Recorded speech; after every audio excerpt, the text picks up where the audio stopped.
ये हम क्या देख रहे हैं, जिन्हों फाइनली कार्टन टेम्पल के अंदर आ चुका है और क्या उसे सिस्टम के राज के बारे में पता चल जाएगा। और यहाँ पर दूसरी तरफ जापान में एक ऐसे रैंक का गेट अपीयर हुआ है और अब फाइनली जिन्हों की शैडो आर्मी में एक और ताकतवर शैडो सोल्जर आ चुका है। एपिसोड की शुरुआत करने से पहले हम पिछली वीडियो का एक रिकैप ले देते हैं। सोलो लेवलिंग के लास्ट एपिसोड में हम लोगों ने देखा था जिन्हों फाइनली जीना को बचा लेता है और ग्रीन ऑस्किलेटर को खत्म कर देता है। और यहाँ पर दूसरी तरफ बीरू भी काफी इजीली ए रैंक गेट को क्लियर कर देता है। और इसी के साथ हमने देखा था कि चेयरमैन जिन्हों से कोरिया में रहने की रिक्वेस्ट करते हैं, जिसको लेकर कि जिन्हों एक चीज की मांग करता है, जिसको लेकर एक काफी लंबी चौड़ी डिबेट होती है। तो हाँ यार, एपिसोड की शुरुआत करने से पहले जितने भी अभी तक एपिसोड 3 को नहीं देखा है वो अभी के अभी जाके देखो, इसका लिंक मैं अपने डिस्क्रिप्शन में दे दूंगा। और गाइस तुम लोग वीडियो को तो पूरा देख लेते हो लेकिन चैनल को सब्सक्राइब करना भूल जाते हो, तो चैनल को भी सब्सक्राइब कर दिया करो और एक प्यारा सा कमेंट भी कर दिया करो, जिससे कि मुझे आगे वीडियो बनाने का मोटिवेशन मिलता रहे। तो अब बिना किसी टाइम को वेस्ट करते हुए एपिसोड को शुरू करते हैं। एपिसोड की शुरुआत होती है, हम देखते हैं जिन्हों यहाँ पर जिनो के साथ एक डंजन को क्लियर करने के लिए आ रखा है। जिनो कहता है सर ये गेट तो काफी ज्यादा बड़ा है, ये तो एक मैसिव गेट है। लेकिन जिनो अपने मन में सोच रहा होता है अगर इसने गोंगाली बीच वाले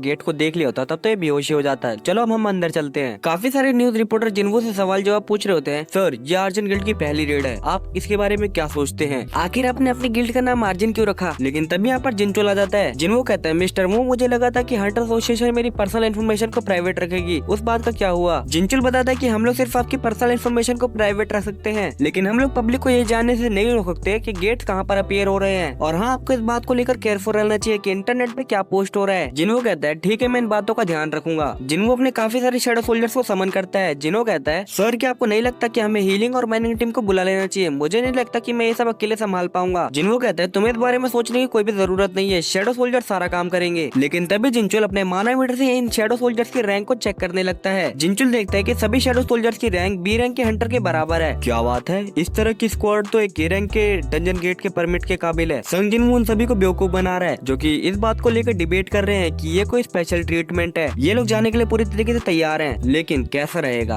और हम देखते हैं कि जिनवू और जिनो दोनों ही काफी हैरान होते हैं। हम देखते हैं जिनचुल ने अपने आर्मर को पहन लिया होता है। चेयरमैन ने मुझे ऑर्डर दिया है कि मैं आपकी रेड को ऑब्जर्व करूं। वो जानना चाहते हैं कि ये आइडिया पूरी तरीके से सेफ है भी या नहीं। तो क्या यह ठीक रहेगा कि सर्विलेंस टीम के होने के नाते मैं सिर्फ आपको आज के लिए कंपनी दूं। जिनवू कहता है क्या ये आपके लिए सही होगा मिस्टर वू। जिंजुल को कुछ भी समझ नहीं आता। इसके बाद हम कुछ मिनट बाद डंजन के अंदर देखते हैं जिंजुल की हालत पूरी तरीके से खराब होती है। जिनवू की आर्मी काफी इजीली सारे मॉन्स्टर्स को खत्म कर रही होती है। कॉम्बैट टाइप हंटर्स और मैजिक टाइप हंटर, इन लोगों को भी इन बीच से लड़ने में काफी ज्यादा दिक्कतें आएंगी। लेकिन ये बीच संग जिनवू की आर्मी के सामने कुछ भी नहीं है, क्योंकि उसकी शैडो रीजनरेट होती रहती है। लेकिन उन सभी में से वो एक अकेला कुछ ज्यादा ही ताकतवर है। दरअसल जिनचुल ईग्रिस की बात कर रहा होता है। हम देखते हैं ईग्रिस अपने लाइटनिंग वाली स्वॉर्ड से काफी सारे मॉन्स्टर्स को एक ही बारी में खत्म कर देता है। और ये देख के जिनचुल काफी ज्यादा हैरान हो जाता है। सिर्फ हाई लेवल के मेजेस लाइटनिंग मैजिक का यूज कर सकते हैं, लेकिन इस स्वॉर्ड का इस्तेमाल करने के बाद काफी सारी थंडर्स आ रही हैं। और ईग्रिस भी अपनी यहाँ पर स्वॉर्ड्समैन वाली स्किल का यूज करते हुए काफी सारे मॉन्स्टर्स को खत्म कर रहा होता है। लेकिन अब जिनचुल सोचने लगता है क्या ये एक ए रैंक का है, नहीं शायद ये एक हायर रैंक का है। क्या मैं उससे जीत पाऊंगा अगर मेरी उससे फाइट हुई। हम देखते हैं एक एंट मॉन्स्टर को खाने जा रही होती है। जिनवू उसको लात मार के दूर फेंक देता है। मैंने तुम्हें बोला था कि इसे मत खाना, क्या तुम्हें पता भी है कि ये कितने ज्यादा वैल्यूएबल कॉप्स हैं और तुम सभी लोग माना क्रिस्टल्स को माइन करते रहो। इसके बाद हम जिंजुल को देखते हैं जो कि अपने मन में सोच रहा होता है वो एक ए रैंक के डंजन को खुद से क्लियर करने में कैपेबल है। कॉप्स को कलेक्ट करना, क्रिस्टल्स को माइन करना, इन सभी को देखा जाए तो वो एक वन मैन स्ट्राइक स्क्वाड की तरह है। अब मुझे समझ आ रहा है कि चेयरमैन ने मुझे इन्हें ऑब्जर्व करने के लिए क्यों कहा। इसके बाद हम देखते हैं कि डंजन का बॉस मॉन्स्टर जिन्वू के सामने आ जाता है, जो कि काफी बड़ा है। जिन्वू कहता है कि जो सभी काम कर रहे हो वो अपना काम करते रहो और बाकी सभी वापस आ जाओ। बाकी की शैडोज वापस आ जाती हैं। जिंजुल पूछता है तुमने अपने समन बीस्ट को वापस क्यों बुला लिया, वो सभी इतने ज्यादा ताकतवर हैं कि वो इस बॉस मॉन्स्टर को खुद ही खत्म कर सकते हैं। जिन्वू कहता है शैडो सोल्जर्स पे कुछ ज्यादा ही निर्भर रहना मुझे कमजोर बना सकता है। इसके बाद जिन्वू काफी तगड़ी जंप लगाता है और इस बॉस मॉन्स्टर को बीच में से काट डालता है। जिन्वू के सामने सिस्टम को नोटिफिकेशन में आ जाता है कि आपने डंजन बॉस को हरा दिया है और लेवल 1 से अप भी हो जाता है। और अब जिन्वू का लेवल 101 हो चुका है और काफी सारी स्किल्स भी लेवल अप हो चुकी हैं। Shadow extraction, shadow perspective, monarch domain, shadow exchange. जिन्वू ये अपने मन में सोच रहा होता है कि मुझे यकीन नहीं हो रहा कि मेरी सारी स्किल्स लेवल अप हो चुकी हैं। और शैडो एक्सचेंज स्किल का कूल डाउन तो 1 आवर से कम हो चुका है। शैडो एक्सचेंज स्किल का टाइमर कम होता जाएगा जैसे जैसे मैं लेवल अप करता जाऊंगा। इसका मतलब कि मुझे मॉम और जीना की चिंता करने की जरूरत नहीं है। इसके बाद हम जिंजुल को देखते हैं जो कि अपने मन में सोच रहा होता है नागा स्किल्स ये इतने ज्यादा टफ होते हैं कि इनका इस्तेमाल शील्ड और आर्मर्स को बनाने के लिए किया जाता है और उसने सिर्फ इन्हें 2 डैगर से काट डाला। लेकिन जिंजुल ये देख के और भी ज्यादा हैरान हो जाता है कि जिन्वू अराइज कह के नागा की शैडोज को एक्सट्रैक्ट कर रहा होता है। ये बिल्कुल उसी रैंक का है जिस रैंक का कि टस्क है, लेकिन लेवल 13। हाँ, लगता है कि ये उतना ही ताकतवर है जब ये जिंदा था। जिसको भी नहीं पता टस्क किस शैडो का नाम है तो ये है फैंग, जो कि एनीमे में इन लोगों ने चेंज कर दिया है। लेकिन अब ये कुछ ज्यादा ही छोटा है। जब मैं शैडो को एक्सट्रैक्ट करता हूँ तब वो उसी साइज में रहती है या फिर वो थोड़ी बड़ी हो जाती है। लगता है कि ये अपने मैजिक का यूज करके बड़ा हो जाता है, जैसे कि टस्क करता है। ये सब बातों को छोड़ो, अब मेरी आर्मी में एक और नया शैडो आ चुका है। जिन्वो के सामने सिस्टम का एक विंडो ओपन होता है जिसमें कि लिखा होता है कि अपने शैडो को एक नाम दो। अब जिन्वो को कुछ भी समझ नहीं आता तो वो कहता है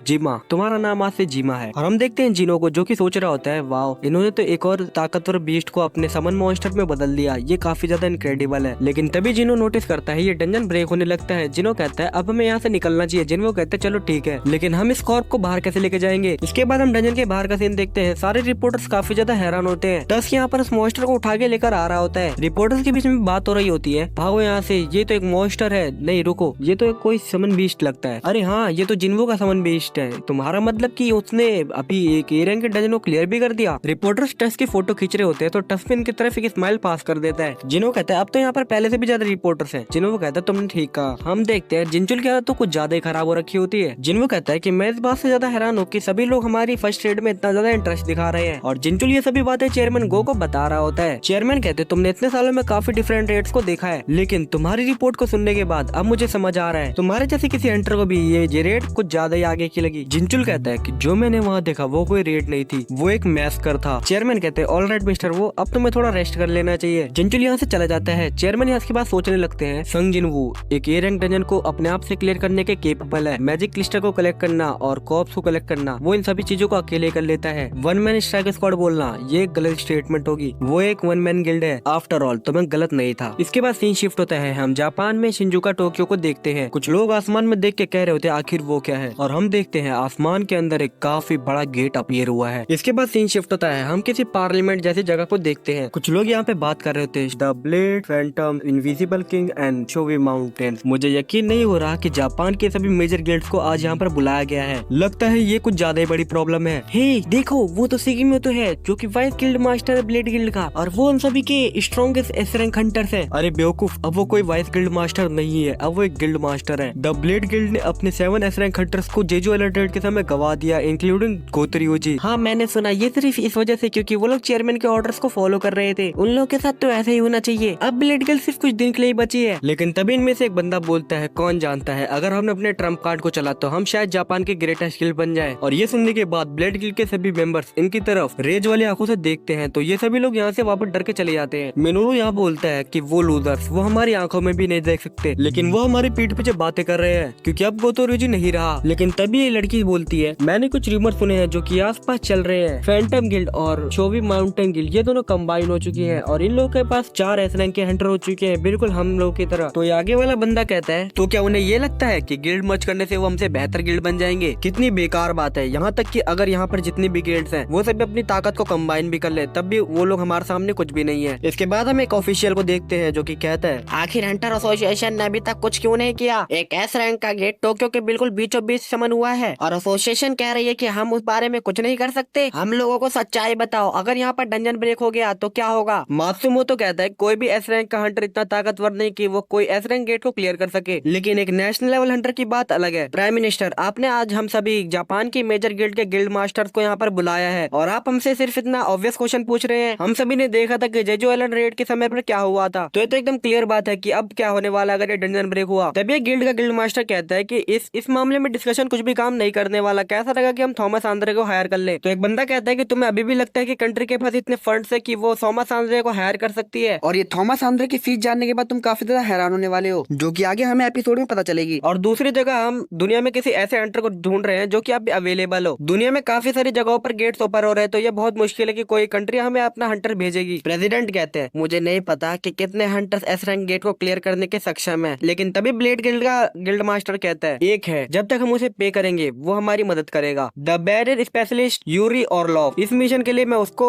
हायर करने की सोच रहा हूँ। इसके बाद सीन शिफ्ट होता है। हम देखते हैं जिनको अपनी कार में बैठ के सोच रहा होता है मुझे यकीन नहीं हो रहा कि मेरा लेवल अब 101 हो चुका है और इसी के साथ मुझे कार्टिनेंट टेम्पल की भी मिल चुकी है और मेरी सारी स्पेसिफिक जॉब स्किल्स की भी लेवल अप हो चुका है। लेकिन क्या होगा जब मैं 102 लेवल पे पहुंच जाऊंगा? इसके बाद हम देखते हैं जिनो अपने गिल्ड के पार्किंग लॉट में आ चुका है। पता नहीं जिनो ये सब अकेले कैसे संभालता है। वाइस गिल्ड मास्टर का होना काफी ज्यादा अच्छा है, जो कि इतना इतना मोटिवेटेड हो, लेकिन हम लोगों को और भी लोगों को हायर कर लेना चाहिए। लेकिन तभी जिनवू चाहिन को देख लेता है, जिसे देख के चाहिन भी थोड़ा हैरान हो जाती है और वो अपना मुंह फेर के कहीं जाने लगती है। लेकिन तभी जिनवू उसके सामने आ जाता है, आखिर तुम मुझसे दूर क्यों भाग रही हो और आखिर तुम मेरे ऑफिस के करीब क्या कर रही हो। लेकिन चाहिन तो कुछ बात का जवाब दे ही नहीं पा रही होती। इसके बाद चाहिन कहते हैं कि जब मैं पिछली बार यहाँ पर आई थी तो मेरी कार पार्किंग लॉट में छूट गई थी। तो जिनवू को भी याद आ जाता है कि जब पिछली बार ये यहाँ पर आई थी तो इसने अपनी कार को पार्किंग लॉट में छोड़ दिया था, क्योंकि इन लोगों ने शैडो एक्सट्रैक्शन स्किल का यूज किया था। लेकिन तभी चाहिन जिनवू से पूछ लेते हैं क्या तुम फ्री हो। चाहिन के मन में तो काफी सारे सवाल चल रहे होते हैं। आखिर तुमने सोयूंग के साथ फोटो क्यों खींची, क्या वो सच में तुम्हारे लिए काम करती है, अगर हाँ तो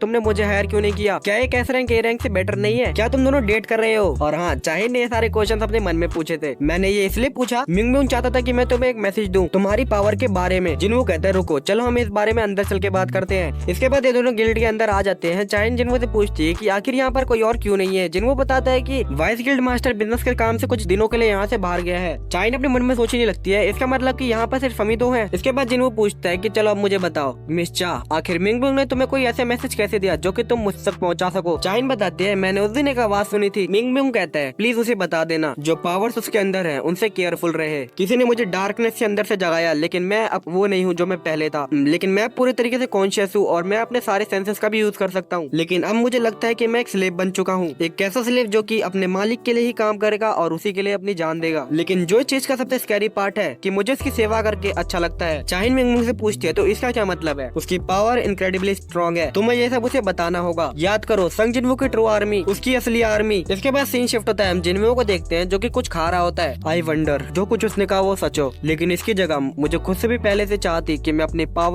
पावर के सोर्स को पता लगाऊं। इस पॉइंट पे सबसे ज्यादा स्ट्रॉन्गेस्ट हंटर बनने से ये ज्यादा इंपॉर्टेंट है। इसके बाद हम जिनो को देखते हैं। जिनो कहता है सर मुझे उन दिनों की याद आ गई जब आप सी रैंक डंजन को क्लियर किया करते थे। जिनो कहता है कम से कम खाते समय तो मत बोलो। जिनो कहता है कि आपके शैडो सोल्जर्स खुद से काम कर सकते हैं, तो कैसा रहेगा हम अपने बिजनेस पे वापस चले और इनको इनका काम करने दे। जिनो कहता है कि मैं ऐसा नहीं कर सकता, कोई ये नहीं बता सकता अगर मैं इन लोगों को नहीं देख रहा तो ये क्या करेंगे। लेकिन जिनो अपने मन में सोच रहा होता है कि अगर मैं इन लोगों से दूर रहा तो मुझे कम एक्सपीरियंस पॉइंट्स मिलेंगे। इसके बाद जिनो पूछता है कि बाय द वे सर आपकी सिस्टर अब कैसी है, उसने बहुत कुछ देखा है। जिनो कहता है डॉक्टर ने कहा है कि उसको रेस्ट करने की जरूरत है, मेरा सबसे ज्यादा ट्रस्टवर्दी शैडो उसकी देखभाल कर रहा है, लेकिन कैसा रहेगा कि मुझे एक बार चेक कर लेना चाहिए। जिनो अपनी शैडो पर्सपेक्टिव स्किल का यूज करता है। इस स्किल से जिनो अपने शैडोज के विजन को देख सकता है। जिनो बीरू के विजन को देखता है। बीरू यहाँ पर कोई तो शो देख रहा होता है। जिनो कहता है जिना तो सो रही है। तो अब मुझे समझ आया कि बीरू इतना फनी क्यों बात करने लग गया है, क्या वो कोई ड्रामा देख रहा है। इसके बाद जिनो अपनी मॉम के विजन को चेक करता है जो कि अभी शॉपिंग कर रही होती है। बेक्यूनो चोजोंग भी अपना मतलब वही फाइट कर रहे होते हैं रोज की तरह। इसके बाद हम देखते हैं एक शावर को, यहाँ पर चाहिन नहा रही होती है। जिनो देखने के बाद काफी ज्यादा शर्मा जाता है और वो कहता है नहीं। जिनो पूछता है सर क्या कोई बात है। जिनो अपने मन में सोचने लगता है मुझे उससे माफी मांगनी चाहिए या फिर उसके लिए डिनर बाय कर देना चाहिए। जिनो कहता है बाय द वे सर क्या आपने न्यूज को देखा, शिंजुकू में एक एस रैंक का गेट ओपन हुआ है और अगर उसे 3 दिन के अंदर क्लियर नहीं किया गया तो वो डंजन ब्रेक हो जाएगा। मैंने सुना है कि जापान काफी सारे हंटर को कांटेक्ट कर रहा है, क्या उन्होंने आपको भी कांटेक्ट किया। जिनो अपने मन में सोचने लगता है क्या उसे इतना समय हो गया फोन हुए। जिनो कहता है मेरे पास कॉल तो आया था लेकिन मैं वहाँ पर नहीं जा सकता क्योंकि मेरे पास और भी काम है जिन्हें मुझे अटेंड करना है। इसके बाद हम देखते हैं जिनवू कार्टेन टेम्पल की को निकालता है, एक इन्विटेशन खुद सिस्टम की तरफ से। पता नहीं किस तरह का आंसर मुझे वहाँ पर मिलेगा। आखिर तुम असल में कौन हो, क्या तुम्हें नहीं लगता कि अब समय हो चुका है कि तुम मुझे सब कुछ बता दो। वेल अब कोई बात नहीं, अब सिर्फ एक ही दिन बचा है तो मुझे सच्चाई का पता चल ही जाएगा। जिनवू कहता है अगर तुमने खाना खा लिया तो अब हमें यहाँ से चलना चाहिए, हमें कुछ काम करने हैं। इसके बाद सीन शिफ्ट होता है, हम एक बड़े से मेंशन को देखते हैं। हम एक आदमी को देखते हैं जो कि कहता है मैं हूँ यूरी ऑरलॉफ। तुम शायद जानते ही होगे कि इस दुनिया में लोग मुझे बेस्ट सपोर्ट टाइप हंटर के नाम से जानते हैं और ये भी एक एस रैंक का हंटर है। मेरे पास चांस था ब्लेड गिल्ड की भेजी हुई फाइल देखने का और मैं ये कहना चाहूंगा कि तुमने काफी अच्छा काम किया सारे सिटीजन को वहाँ से हटाकर, लेकिन देखने पर तो ऐसा लगता है तुम्हारे पास कुछ ज्यादा मैन पावर कम है। और ये भी सच बात है कि जापान सिर्फ इस मिशन में एस रैंक हंटर्स को भेज सकता है। ये सामने वाला बंदा कहता है तुमने सही कहा, सभी गिल्ड के एक एस रैंक हंटर पीछे रह के सभी ए रैंक गेट्स को संभालेंगे जो कि जापान में ओपन होंगे। ये सेम हमारे साथ भी होने वाला है। हमारी गिल्ड से सिर्फ 3 ही मेंबर पार्टिसिपेट करेंगे और एक एस रैंक का हंटर पीछे रहेगा। यूरी कहता है कि नहीं तुम्हें ये सब नहीं करना चाहिए, आखिर तुम इस प्लान के साथ अपनी कंट्री को प्रोटेक्ट करने का सोच भी कर सकते हो। और यूरी यहाँ पर ड्रिंक कर रहा होता है। मुझे इस काम को करने के लिए 3.6 बिलियन चाहिए होंगे, इसका मतलब कि 10 मिलियन वो भी सिर्फ एक दिन के अंदर। मुझे हायर कर लो और तुम जितना दिन चाहो उतने दिन उस गेट को ब्लॉक कराओ। तो एक गेट का बंदा कहता है वेट रुको, 10 मिलियन वो भी सिर्फ एक दिन के। यूरी कहता है तुमने बिल्कुल सही कहा, एक साल के 3.6 बिलियन और तुम्हारी कंट्री बच जाएगी। मैं तुमसे 36 ट्रिलियन चार्ज नहीं कर रहा, ये तो उससे काफी ज्यादा कम है जो कि थॉमस आंद्रे चार्ज करता। मिनोरू कनाई से कहता है कनाई क्या तुम्हें थोड़ी भी रशियन आती है, क्या तुम्हें पता चल रहा है कि ये नथेड़ी आखिर क्या कह रहा है। कनाई कहती है मैं श्योर नहीं हूँ लेकिन ये कुछ अच्छा बात तो नहीं कर रहे हैं। यूरी कहता है तो अब तुम क्या सोचते हो, नेशनल हीरोज बनने का या फिर 10 मिलियन अ डे के लिए अपनी कंट्री के ऊपर गिव अप करने का। क्या तुम्हें सच में लगता है कि तुम अभी अफोर्ड कर सकते हो? तुम्हें तो मेरे सामने झुककर मेरे पैर को चाटना चाहिए था। ये बंदा कहता है लगता है कि तुम अपनी स्किल को लेकर कुछ ज्यादा कॉन्फिडेंट हो। यूरी कहते हैं ऑफ कोर्स मैं हूँ, मुझे हायर करना तुम्हारे लिए काफी ज्यादा फायदेमंद होगा, जितना कि तुम्हारे पीछे जो सोल्जर्स हैं उन्हें हायर करने से अच्छा। तो अब तुम इस बारे में क्या सोचते हो? मिनोरू को भले ही लैंग्वेज समझ नहीं आ रही होती, लेकिन उसे बॉडी लैंग्वेज से पता चल जाता है कि वो इसकी इंसल्ट कर रहा है। लेकिन तभी यूरी अपने बैरियर मैजिक का यूज करता है और इन लोगों को फ्रीज कर देता है। यूरी कहता है मेरी परमिशन के बिना तुम एक सिंगल इंच भी नहीं हिल सकते, लेकिन तुम चाहो तो हिलने का ट्राई कर सकते हो। मिनोरू तो अपने मन में सोच रहा होता है ये इतना ज्यादा ताकतवर है कि हम लोग की मूवमेंट को रोक सकता है, लेकिन हम लोग तो एक एस रैंक के हैं। यूरी कहता है मैं तुम्हारे लिए एक एस रैंक का गेट को ब्लॉक करूंगा, लेकिन और इसी के बोनस के साथ तुम अपने दोस्तों को ही बचा सकते हो। ये काफी अच्छा ऑफर है कि नहीं? लेकिन गिल्ड का लीडर कहता है कि आपकी एबिलिटी दिखाने के लिए काफी ज्यादा शुक्रिया, लेकिन मैं श्योर नहीं हूँ कि हमारी गवर्नमेंट आपको साइन करेगी या नहीं। लेकिन इसी के साथ वो अपने मन में सोच रहा होता है इस इंसान पे भरोसा करना हमारे जिंदगी और मौत का सवाल हो सकता है। लेकिन इसके बाद ये बोलता है एक्चुअली मैं इस बात को वापस लेना चाहूंगा, क्या मैं यहाँ पर कॉल कर सकता हूँ? जैसा तुम्हें सही लगे। इसके बाद सीन शिफ्ट होता है, हम देखते हैं जिनवो को जो कि अपनी मॉम को कहता है मॉम मैं अब जा रहा हूँ। जिनवो की मॉम कहते हैं जिनवो मुझे अब तुम्हारी चिंता करने की कोई भी जरूरत नहीं है ना? ऑफ कोर्स मॉम, अब आपको मेरी चिंता करने की जरूरत नहीं है, मेरी सिर्फ आज एक अपॉइंटमेंट है, मैं जल्दी घर वापस आ जाऊंगा। इसके बाद हम देखते हैं जिनवो कार्टेन टेम्पल की तरफ निकल चुका है और अब कार्टेन टेम्पल को ओपन होने में 36 सेकंड बाकी हैं। इसी के साथ जिनवो कार्टेन टेम्पल की की को निकालता है और कहता है अब मुझे पता चलेगा कि कार्टेन टेम्पल कहाँ पर समन होने वाला है। इसके बाद हम देखते हैं जिना के स्कूल को जो कि पूरी तरीके से सीज हो चुका है। यहाँ पर अभी एक और गेट ओपन हो रखा है, लेकिन तभी यहाँ पर जिनवो आ जाता है। यहाँ पर जो एजेंट होती है वो कहती है सर इस एरिया में आप नहीं आ सकते हैं, ये एक रेस्ट्रिक्टेड एरिया है। लेकिन जिनवो अपने जैकेट को हटाता है तो ये एजेंट पहचान जाती है कि ये संग जिनवो है। जिनवो पूछता है कि इस गेट को समन हुए कितना टाइम हो गया? ये एजेंट बताते हैं कि अभी 3 दिन बीत चुके हैं। और ये सुनने के बाद जिनवो काफी ज्यादा शॉक हो जाता है। मेरे साथ खेल खेला गया है, सिस्टम ने कहा था कि एक स्पेसिफिक टाइम ओवर होने के बाद इस गेट की लोकेशन रिवील होगी, लेकिन उसने ये कभी नहीं कहा कि गेट उससे पहले अपीयर हो जाएगा। मुझे यकीन नहीं हो रहा कि अभी सिर्फ 3 डेज ही बचे हैं। एजेंट बताती है कि ये गेट एक सी रैंक का है। जिनवो कहता है इसकी रैंक इतनी ज्यादा हाई नहीं है। जिनवो पूछता है क्या एक हंटर का ग्रुप ऑलरेडी अंदर जा चुका है? एजेंट बताती है हाँ,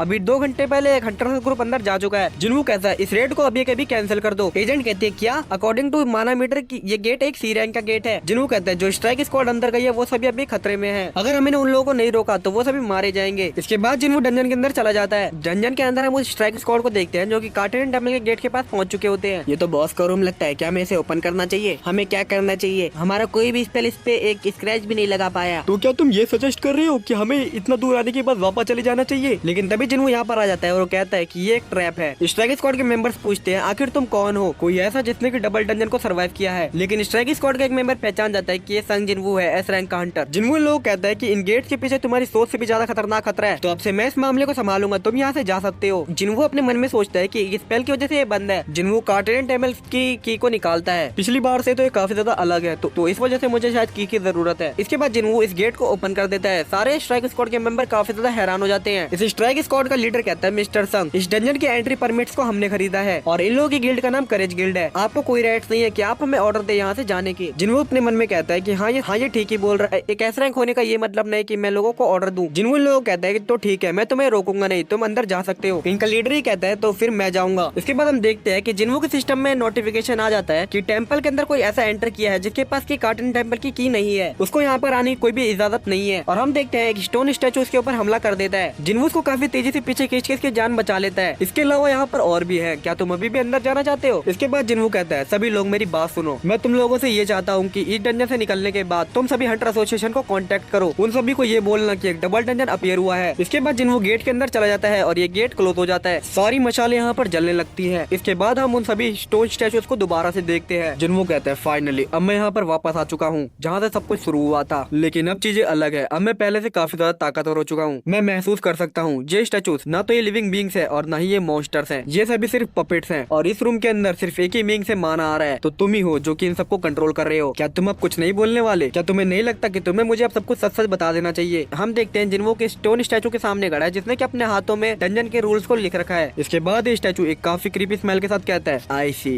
तुम इतना दूर तक आ ही गए। तो हाँ यार, आज की वाली वीडियो के लिए सिर्फ इतना ही। आज की वाली वीडियो में तुम्हें कितना मजा आया मुझे कमेंट में जरूर बताना, और क्या मुझे आपसे हर वीडियो को लेंथ को बढ़ाकर रखना चाहिए? तो बस यार आज की वाली वीडियो के लिए सिर्फ इतना ही। मिलता हूँ तो सोलो लेने की एक और नई वीडियो में, तब तक के लिए सायोनारा।